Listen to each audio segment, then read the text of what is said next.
May Cobra effect or perverse incentive. So, yung Cobra effect, yun daw yung nag-isip ka ng isang solusyon sa problema, pero lalong lumala yung problema, yung unintended consequences. Okay? Well, example niyan yung flood control, di ba? Ang purpose niyan, solusyon dapat yan pag bumabaha. Dahil ang Pilipinas ay laging binabagyo.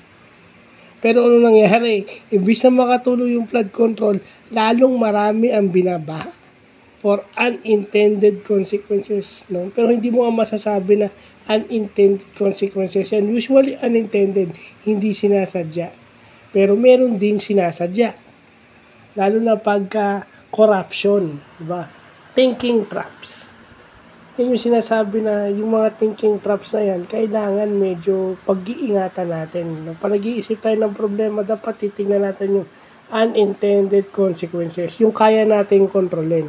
Kasi meron naman tayong bagay na hindi natin makokontrol.